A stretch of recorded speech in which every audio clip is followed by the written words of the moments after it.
Go find your basket of fruit and pick out an apple you think looks good. Now, using a sharp cutting knife, carefully cut the apple at a slight diagonal so that it slices right through the center of the apple core. While we're here, let's save 2 of the seeds because we'll be needing them later.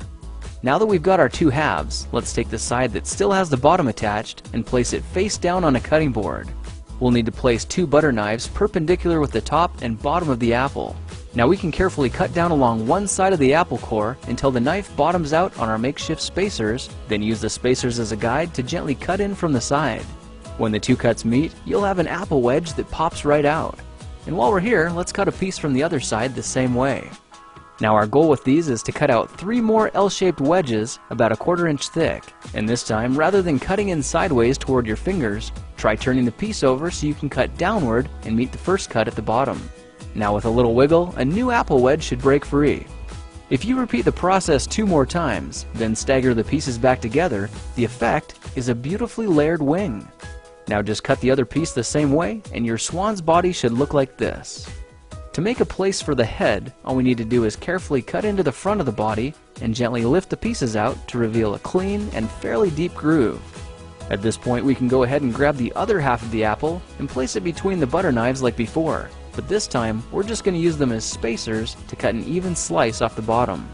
You can see that repeating this process 3 or 4 times gives us a nice variety of shapes and sizes. Now look for a piece that resembles a heart that's been slightly flattened on top. All it takes to form the swan head is 3 strategic cuts with a knife. I made 1 angled cut to form the head, a horizontal cut to form the neck, and 1 slanted cut at the bottom for the base. Now you should be able to see how this is coming together, and to clean it up a bit, just use your knife to round off the sharp edges. All that's left now is to place the apple seeds where you think the eyes should go, then use the side of a butter knife to press them firmly into position. When both eyes look good, simply drop the neck into place, and you're done. You've just created a beautiful and decorative apple swan. I spritzed mine with a bit of lemon juice to help prevent it from turning brown, then put it on display to show off for our dinner guests later that night.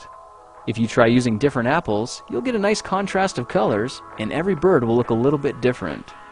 Well, now you know how to take any ordinary apple and turn it into a decorative and edible apple swan. If you like this project, perhaps you'll like some of my others. Check them out at thekingofrandom.com.